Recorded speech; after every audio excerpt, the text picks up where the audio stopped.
What's going on, everybody? This is Paul with PRM BBQ Co. And I am here with Daniel Raskin and Julien Bizalion. And they just purchased a 250-gallon smoker pit. And we are here this morning with Meet the Master. And we're going to talk to these two guys and see just what's going on with their barbecue game. Now, as you guys know, man, we're out here in Brookshire, Texas making smoker pits, but we ship them all over the place. So if you guys are looking for anything that we can help with, please let us know. But we're going to get firsthand what exactly the pit master looks for in a barbecue pit. And what exactly they're going to do with it. This is exactly what's behind this series of Meet the Master. And but I want to know a little bit about you guys. So whoever wants to start first, tell me a little bit about yourself and some of your history. Sure. Should I kick it off? Yes. So basically, Dan Raskin grew up in New York City, born and raised. Always been into cooking, like it's always been part of my life because my dad was always really into cooking, never did anything like barbecue or anything like that, but ever since I started cooking, one of the first things I bought was one of those little, those stovetop smokers that like you do inside, and they're not really, you put the little pellet chips on them, all that, and it basically just steams the food. But that's like literally when I went to college, that was the first thing I bought. And yeah, I've just always been super interested in barbecue, and got a house a couple of years ago, and got a Traeger, started messing around and realized how trash the Traeger was, and then just became obsessed. Slowly really became obsessed and went to dive in. Awesome, man. Awesome. Well, that's cool. And Julien? So Julien Bizalion, I grew up in New York City. Nearby Danny, we became friends when we were 17 years old. So we've known each other for a very long time. I've kind of always been in the food and beverage industry. My dad opened a cafe when I was 14. Previous to that, both my parents cooked a lot when I was a kid. I went into food and beverage, kind of starting as a bar back, bartender, manager, and now, years later, have a consulting company hyper-focused in restaurant and hotel openings. So all I do now is get people open and get out. And Danny came to me about 6 months ago or 8 months ago, and kind of expressed his passion for barbecue, and expressing that he would like to transition into that space more full time. So we called you up. Awesome. And we made a smoker. Cool. Well, I definitely appreciate it. The guys definitely appreciate it, and all my bill collectors appreciate it. But that's cool, man. Because you bring the experience in the background. Yeah. Right, and you bring the passion. And I talked to y'all guys earlier before the interview how kind of my background and how I love to build. And then there's some experience there too. And when you combine the two, man, it actually makes out for a really good outfit. Yeah. So it really does help, man. And surely, we appreciate all of our pit masters and anybody, even down to people that just share a post on what we do here, right? But definitely, like, getting to know what y'all are doing is what they want to see. Mm-hmm. It's what they want to know because they're curious, man. They're like, where did these people start in the barbecue game? And sometimes it has nothing to do with barbecue. The restaurant, and what you do to set up restaurants, things like that, right? Mm-hmm. But then you have just like, okay, well, we all know that a lot of times the barbecue starts off with a passion or a love for it because it was either handed down, or something that you picked up, or we finally moved into our house and we said, screw it, I'm going to cook like we really should. Pretty much, And so, but that's that organic growth, right? Going into it. I've been cooking for a long time myself too. So it's like I kind of know what people are talking about. Yeah. You know what I mean? So that's awesome, man. It's good to know a little bit of your background because I like to share that with the audience and the viewers because they come from different backgrounds too. I had the last one that we did, he was a doctor. Very cool. He's a GI doctor. Yeah. But he loves cooking, man. So it's like you don't know where people come from in their backgrounds. Like I told you earlier, I was in the insurance for quite a while. Right. Who knew, right? Yeah. So we just bring it all together. So, man, I got some questions here that, it's questions that y'all guys have heard that I've asked other pit masters. But of course, they're always unique, but they always also are connected to each other, right? Because this is kind of there's a saying that fire unites us. Doesn't matter where we're at, man. We're here in Texas. These guys are from New York. We've had guys that are, the other guy was from Georgia, had guys from California. I've talked to people across the world, man. I've had the opportunity to talk to people all the way to Australia, Singapore, you name it, man. It's been awesome. But the fire unites us, man. The cooking, right? It brings everyone together, which is what y'all are doing. Yeah. Because y'all get y'all's customers that are coming out, and they're gonna talk about your barbecue. They're gonna love it. They're gonna tell their friends. They're gonna bring their friends and family and so on and so forth, man. And who knows? It'll be a top 50 in New York. Hopefully top 10. Yeah, top 10. That's what I'm hoping. So kind of y'all, the first question that we ask you to know y'all. The second one is what is your barbecue history? Why barbecue? So you kind of mentioned a little bit, but why barbecue? I think for me, open fire in general, and controlling fire, and all cooking is that in one way or another. Obviously you work in a restaurant or you work, you're cooking at home, you're using propane most of the time, and that's cool, but I love the character of fire. I love the flavor it imparts, and I love the skill it takes. It's called a pit master. It's not called a pit amateur. It's not called anything else. Yeah. And that's because it really takes a lot of. Look, you're taking something that generally is a hot and fast thing. Fire is meant to cook things quickly, and you're kind of manipulating it to cook something slowly over time and get all the benefits of that flavor. And it's just like there's a romance to it that I think doesn't exist elsewhere. And there's also an attention, and also it's unique. I think the cooking I was into when I just got into food was mostly French style cooking or Italian, and that's all like about technique and kind of getting all these little components right, and also adding flavor. And but I think as I got older, I noticed that the simpler things tend to be best. And what I love about barbecue is it's hard to hide behind. Like, you cooked a good brisket, it's very clear, but if you cooked a bad brisket, it's even more clear. Yeah. So I kind of like that you just have to get it near perfect. Sure.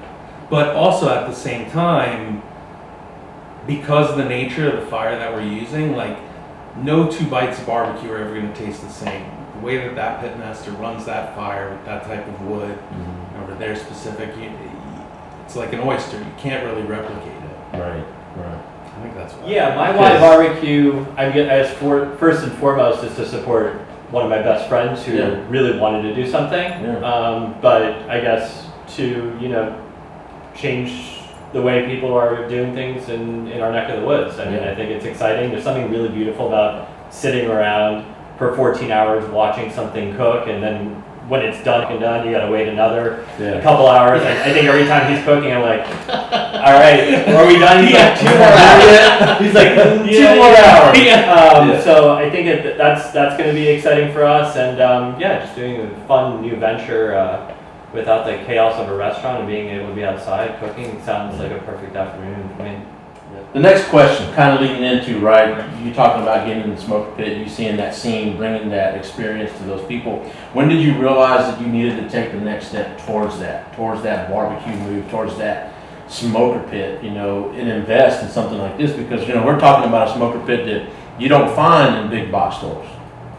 You have to curate this by a specialty builder, What made y'all, what was that moment, that catalyst, It was like a specific day. Well, when we were cooking on that next grill all day, or just like... Yeah. So, we went to basically, I'd come up for a weekend to basically hang out with Julien, and he will always do some type of do some food event, very some long food cooked thing that by 10 o'clock my girlfriend's just like, I'm going to sleep. Yeah, that's right. So thought in that same vein, so basically we I'd said I'd gotten into smoking. I'd had the Traeger at home, but we didn't have anything at Julien's house, so we went to Home Depot and we picked up one of those Next grills, that for like $150. Sure. You must love the build quality. That thing was bent by the time we got it home, and no, we just spent all day cooking It's like an 8-hour cook on like baby back ribs, so it was insulated really well.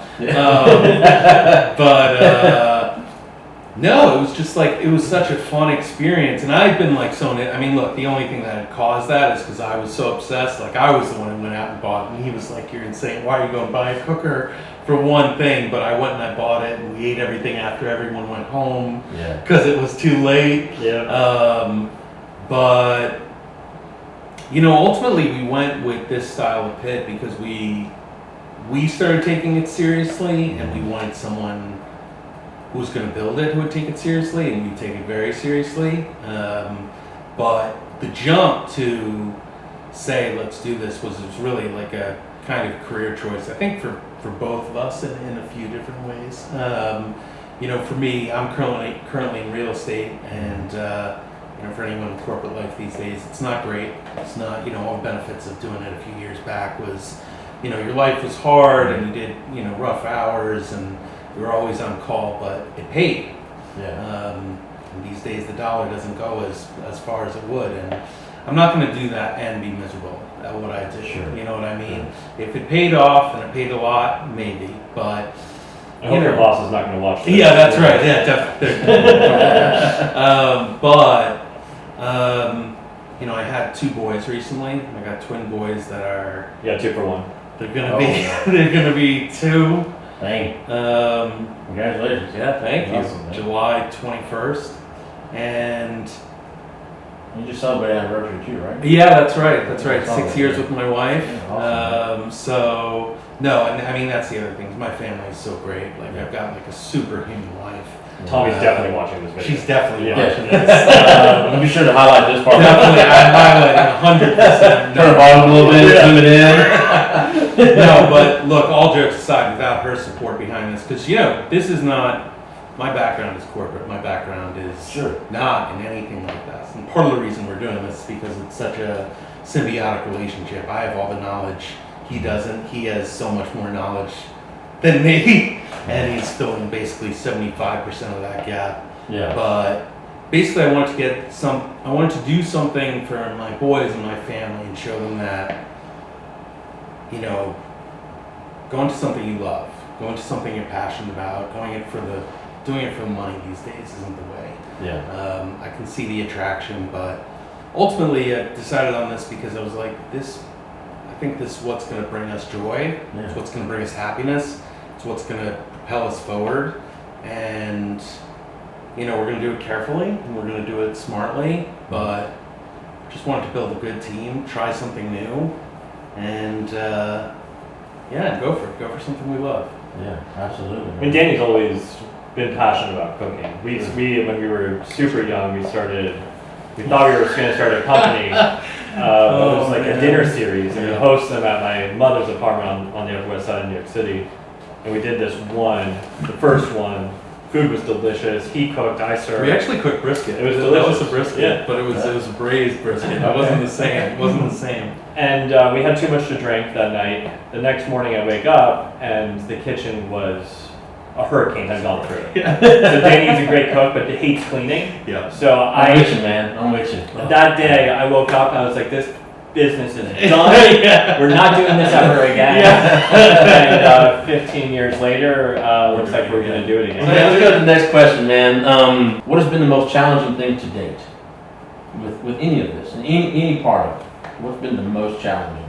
I mean, I think I guess I'm just going to answer that in reverse. I want this to not be challenging. I think we are both in a place where I have this very successful company. He may not like his job every day, but he has a job that pays the bills. Yeah. I think for me, this needs to feel not challenging. This needs to feel like I'm enjoying myself every day when I'm doing it.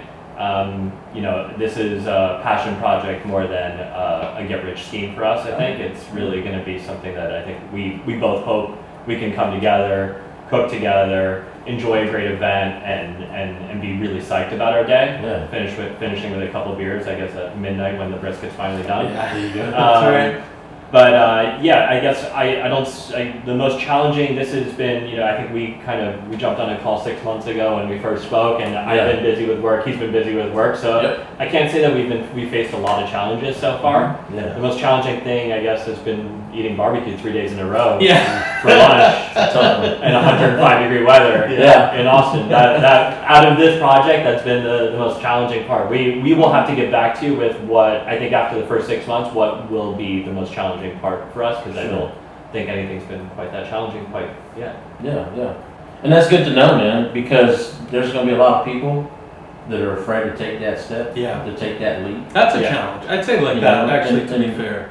And the problem is, man, is I think we probably get hung up on failure a little too much. Yeah, but at the end of the day, I watch businesses open up and succeed pretty regularly. Most of the restaurants I work on are successful projects, and they're successful when owners are present, owners put in the time to be there and watch what's happening in their own establishments. And I think that we're both willing to do that. So I'm not afraid of failure. What's the worst that can happen? I'm sitting on a beautiful smoker that I have to resell in the Northeast where there are none. You know what I mean? Like, it's like, what's the worst thing that could happen here? I get to spend time with my best friend in my late 30s. How many dudes in their late 30s get to spend time with their best friends? It's a rare thing. So absolutely. I'm not super worried about it. And you're gonna bring more friends, man. For sure. The community, just the people that get to know you. I mean, it's amazing though that you look at the barbecue scene anywhere you go, and I'm sure y'all talk to people when y'all were out hitting all the different places. Everyone's been super, super friendly and you've probably met people that have been there before, and they're probably like, "Oh yeah, the pitmaster here is amazing," or you know what I mean, and they almost seem like they know the guy. Family. Family. So that's awesome, man. Well, cool. So this is kind of more of a little fun, personal question: favorite protein, least favorite protein, and why? To cook. Not to eat. Not to eat. No, I mean, I'm not the chef, so look, I'd say that brisket's probably my favorite for now. I'm sure there's going to be a day where it's not, because I know that's what I hear. It's either pitmaster's favorite or least favorite to cook. It's my favorite because it's, again, like the hardest to hide imperfections. Like if you screwed up a brisket, it's clear. And you gotta get the fat render right, you gotta get the lean right, you gotta get the point right. Like it's kind of a funky cut of meat that all has to come together at the end at the right time. And if you kind of, there's no real shortcuts either. Like in the kitchen, you can make so many shortcuts, and that's the risk, right? That's why a lot of chefs are assholes, because they yell at people so they don't take shortcuts. But with this, it's like there are no shortcuts. That's what I like about cooking brisket. Least favorite, I'd say probably chicken, just because it's like every day. Like here, like in the north, like we went to HEB down here, and I was like, this is a dream. Like, as you look, you see like dino ribs, you see HEB's in Texas, by the way. Yeah, that's right. You see dino ribs, you see briskets, you see like you don't have any, like, you walk into a grocery store in the Northeast, you'll see like usually no brisket at all. And if they have a brisket, it's like a cut of the flat that they've separated from everything else that's being sold for a ridiculous price per pound. And so even if I want a pack of brisket, I gotta order it. Like, I gotta order it online. I'm not getting it at a store. But no, I'd just say chicken. It's just like, it's a little more run of the mill. But even with my least favorite, I wouldn't say it's least favorite. I'd say like, least pleasurable to cook. But it is one of those things where, like, chicken again can be that sleeper where it's like you pick it up, it's ordinary. Everyone gets chicken. Everyone has access to chicken. But if you do it right, and there's a few times where I surprised myself, and you're like, oh, this is pretty good actually. So, but I'd say brisket's the favorite, chicken's the least favorite. All right, cool, man. That's cool. I mean, I kind of like it all, man. I'm a big chicken fan. I like cooking chicken. Honestly, the chicken we had at Leroy, and that was great. They had some direct hands down I've ever had. Yeah. Nice. Really fantastic. Awesome, man. Well, that's cool. What about you, man? I mean, I know you're not much of a cook, but is there? I'm a cook. I'm a cook, But I'm a sous chef in this, so I've never led the smoking day. I can't tell you. You what. did once actually. You did a pork shoulder. Did I do a pork shoulder? Yeah, with Hannah, you did a pork shoulder. Yeah, but Hannah was the chef on that one That's too. fair. I'm lucky that a lot of my friends are chefs. I mean, he's about to be a pit master, but my friends are active chefs in restaurants. Right. So I get the pleasure of having everybody up in my house in the country, and they cook all day, and I get to eat. I just give the premises, you know. Yeah. Hey man, that's not a bad deal. Yeah. All right. So kind of just closing in on Meet the Master series here in this interview. A pro tip on anything, man. It could be cooking, it could be life, it could be starting a business. Just how you manage it, whatever. Just a pro tip that you want to share with the viewers. I would probably say focus on what you love and don't be afraid to try it. And kind of to tie into that, in life in general, I think, kind of tying into what you said, you can be comfortable now or you can be comfortable later. Unless you're like a Nepo baby and Papa's got $1 billion, Yeah. you gotta pick one. Right. And honestly, if you pick comfort now, it's not great later when you're uncomfortable and there's not much you can do about it. Yeah. So I think that's my pro tip. And also just enjoy the ride. Try not to get so focused on the goal that you lose the value of the journey. Yeah. Because ultimately the journey is what you're going to spend most of your time doing. That's absolutely right, man. I love that. Julien. Many years ago, I'm not a man of words. Danny is, and many years ago, I asked Danny if he could help me write my bio for my website, and he wrote this whole thing, and at the bottom he wrote this little phrase that says "Think like an owner," and that's something. From then on, I've always felt that is kind of that's the thing I train in a restaurant opening. It's the thing I teach everybody. It's like, I can train anything. I cannot train people caring. And so care, no matter what it is. I don't love my job every day. In fact, and most of the time I don't like it at all. But I always care about what I do. I always give it 100%. So I would say, think like an owner. No matter what position you're in, no matter if you're a steward, or if you're a septic cleaner, care about what you're doing. Hey guys, I just want to apologize for the video cutting out. Unfortunately, I was having some technical difficulties with the camera. Basically, at 30 minutes, it just stopped recording. That's probably a setting that I forgot to change on my part on the camera. But I do want to give a special thank you to Daniel Raskin and Julien Bizalion for coming all the way from New York City to pick up this 250-gallon Overlander smoker pit that we just painted in a blacked out that I've dubbed the Dark Knight.